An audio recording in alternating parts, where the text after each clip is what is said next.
Hi everyone, I hope you're doing well. A few days ago, I published this blog post showing how to deploy your application with Kamal on production, on staging, and most importantly, on review apps environments. And today I would like to show you in a more interactive way how to do that. So we are going together step by step to show you how easy it is to do that with Kamal. So I already wrote a few blog posts about Kamal, so if you don't know what it is, or if you are if you want to know more about it, I suggest you to go read them. The first step in our case is to set up a new server, and in the second step we are going to configure the DNS. So I already built the app for this example, but basically you can run any kind of web application. It could be either Rails, Laravel, Node, whatever. I already wrote many blog posts about how deploying these frameworks. So yeah, feel free to check it out. So the first step is to create a new server. In this example, I'm going to use Scaleway, but you can use basically any host providers, but it's up to you. Let's stick with Scaleway. So I'm going to deploy a new server in Paris because I'm currently in France, and I'm going to take this one just for the sake of the example. I'm going to remove it anyway at the end of the video, so we don't care. I need the Ubuntu image, and I'm going to name this server Fuji. This is going to be useful to give a nice name and use it as an alias. We will see that just after in the DNS section. And I'm going to configure local storage and I don't know, like 30 gigabytes. Again, it's up to you. Do whatever you need for your configuration. Here it's just an example. So one important thing to configure is to configure the SSH keys. So you need at least the SSH keys of your current computer. And in my case, I'm going to add this one. So I created a new SSH key just for GitLab, and we will see at the end of the video how to configure it in GitLab, but you need at least one SSH key for GitLab to connect to your server to deploy it automatically in the CI/CD. So now we are done. We can create this new server, and while it's starting, the only thing I need to configure the DNS is the IP address. So let's go to Cloudflare, sorry, and we are going to configure new DNS. So the first thing I like to do is to configure alias for my server. So this is what I detail in the blog post. So it's really handy because it's more convenient to remember this name, this nice name, instead of the raw IP of the server. So because we are going to reuse again and again this IP address, it's much easier to know which server it comes from. So I'm going to use this alias, and we are going to create two subdomain with this. So this time it's going to be cname, and I want to deploy a name that is name whatever Kamal app, for instance, and the destination is the target is going to be scw.fuji.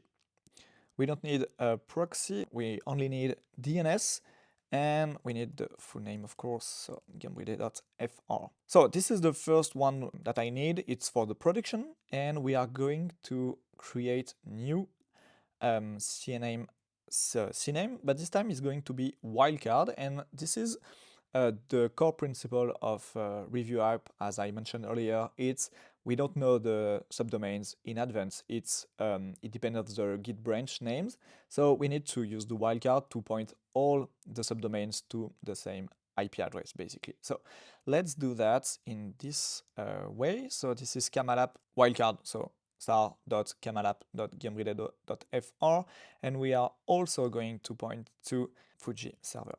And it's only DNS. So let's save this. So yeah, we have 3 domains to configure as explained here in the blog post. So the first step is to connect to the server to see if everything is going well. We can also use, so I already did some tests, but let's try to connect to Fuji. So this is this one. It's obviously a new server, so I need to say yes. And as you can see, I am connected to my new server, so that's great. Let's see if we have Docker here. So if I do Docker, as you can see, Docker is not configured.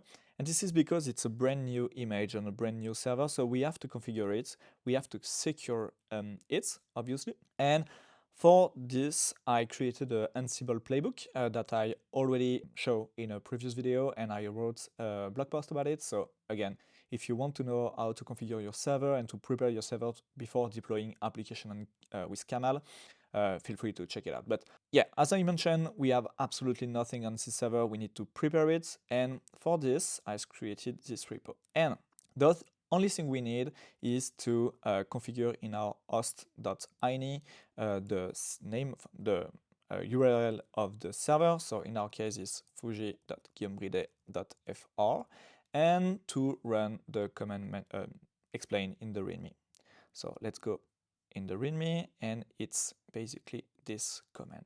Again, I'm not going to detail what's going on with this Ansible playbook, but feel free to check it out. But it's gonna take some time, like few minutes. So let's come back when it's done and once our server is ready to run applications. Okay, so the playbook has now finished running, and as you can see, our server is ready to host our application. We configure firewall, we configure SSH, we configure Docker and everything, so everything should be just fine. Let's try to reconnect to the server once again before rebooting it, and as you can see, if I run docker ps, now Docker is correctly installed. So let's quickly see the htop command, so it's okay. Before starting, I need to reboot my server just to apply some security patches. And in the meantime, we are going to dive through the Kamal configuration. So the main concept here is really simple. We have three deploy configuration file, and as you can see, this is the default one, the production one, and every single destination, we call this destination, is going to override the production configuration. And as you can see, this is like a real classic Kamal configuration. Here, the only thing I need is to configure the host, which is in this case the alias we configure earlier in our DNS. And I'm doing the same for the job. I configure the proxy, I configure a custom registry here, but you can stick to the Docker Hub as a default one. I also added some environment variable and also private one, secret one. And in this case, I also have Redis and a Postgres database and aliases, but we don't care in this example. And one thing to mention is because we have multiple destination files, we can share secrets between these destinations. And that's why I have this secrets-common secrets. This file contains all these secrets, so I'm not going to open this file, but yeah, you can configure secrets, you can share environment variable between destination, which is absolutely cool. So in this case, I'm going to have one Postgres database for the production and one for the staging. All the review apps are going to share the same database as the staging, because it's way easier to share the same database with different environments rather than creating a new empty database for every single review app. But it's up to you. You can configure it like you want and according to your needs. But yeah, in this case, I'm going to share the database. So before going in the staging and review apps configuration, I'm going to deploy the production just to see if everything is working just fine. So let's go back to this app and let's start by configuring the production. So it's only Kamal setup on the first deployment. So we are going to wait like few minutes or few seconds just to see if the production is running just fine. All right, so the production setup seems to be successful, and let's go to navigate to our browser to see if it works. So let's go to camalapp.guillaumeride.fr to see if our production is up and running. We should be just fine, I guess, and there we are. So this is the production. So as you can see, it's yellow, and for the example, I'm going to change the default, the primary color, just to see if it works. But as you can see, it takes like 10 minutes maximum to deploy the application in production, which is awesome. But let's go directly to the staging. And again, this is exactly the same configuration as production, but we only override keys and configuration, I don't know to say, from the production. So this is why I don't have to repeat every single option that we have in the deploy.yaml. This is only the configuration that I need to change. And as you can see, it's almost exactly the same. I just changed the host. I just create, a new database with the correct information. But basically this is almost the same. Only the subdomain is changing, but let's try to change our main color. So I don't know, let's make it blue. And we are going to deploy blue color just for the staging. So let's again run the Kamal setup, but this time with the flag destination and staging. And again, we are going to wait a few minutes. All right, so the deployment of the staging seems to be successful. And now we can go on our staging environments at this host to see if it's up and running. And it is, and as you can see, it's blue because we are in the staging. So everything is working just fine. But let's move on to the fun part, which is the review apps. And let's go to the destination. This destination, as you can see, we have this little weird syntax, and because Kamal is written in Ruby, we can write Ruby directly in our YAML file. So this syntax is basically to use environment variable directly in our YAML. So in this case, I'm going to dynamically inject environment variable like the service name into the service, into the image, and we are going also to dynamically configure the hosts, as you can see also here. But the rest is absolutely just the same, and the important part is we are going to share the database with the staging, but again, it's up to you. You could completely create a new database if you want with seedings or whatever you want, but in this case, I'm going to use the same credential as the staging. So in order to use this, it's really straightforward. You have to configure, in my case, two environment variable, which is this one. But first, I would like to change the color again of the primary color. In this case, let's use, I don't know, red. We don't care. It's just as an example. And let's commit that. Okay, as I said, we need two variable, and let's configure the host. So for instance, homered.camalapp.guillaumeride.fr, and the service name as well. In this case, is going to be home-red. This service name needs to be unique because for Docker and Kamal to be functional, either way, he is going to replace the whole deployment, so he has to be unique. And then let's run the Kamal deploy -d and review apps. So this way we can run dynamic destination file, which is really, really cool. And again, let's wait for Kamal to do his stuff and let's come back when it's done. So if you have any question at this stage, I suggest you to go to read the blog post because everything is detailed in a more detailed way. So yeah, let's check it out, the blog post. It will be probably much easier, but this video is just to show you how it works in real life. All right, so the first review app seems to be deployed correctly. Let's go directly on home-red.camalapp.guillaumeride.fr to see if it's up and running again. And it's probably gonna just work, I hope. So it's red as expected. And why? Because, and the subdomain is this one just because we set the host correctly. Now, the fun part is we are not going to deploy this manually every time. We want to make the deployment automatic with our CI CD. And for that, I'm going to use GitLab because this is the one I'm the most comfortable with. But you can do, again, absolutely whatever you want. It's probably replicable with GitHub or CircleCI or whatever you use. So let's go dive before creating a new merge request, our GitLab CI configuration file. In this case, this is a really simple configuration file. The one you are going to use is probably much larger, but in this case, I only have two stages. So the first one is the linter.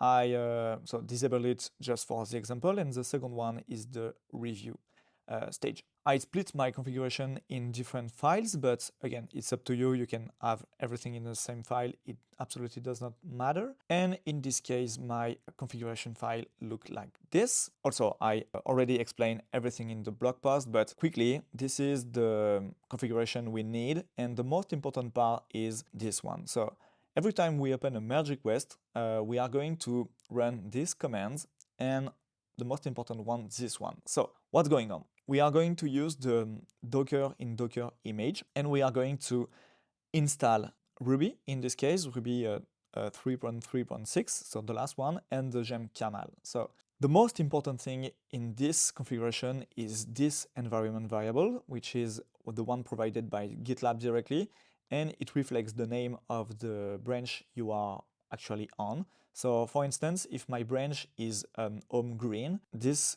environment variable is going to be home green. So this is the technique we are going to use to set up our other environment variable dynamically, but you can recognize this one and this one. This is the one I used manually in my terminal just before, but this time is going to be run directly on our CI.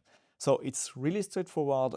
Again, check the blog post if needed, but in this case, in this example, the only thing I got to do is to create a new branch. Let's name it like new green. I don't know. It does not really matter here. And let's change again the color to green. So I'm going to add the green color, and I need to create a new merge request. So let's push this branch, and let's create a new branch, a new merge request. So new merge request, we don't really care here about the title, about basically anything, and let's create the merge request. I got 3 commits because I didn't push the main branch, but again, it does not matter here.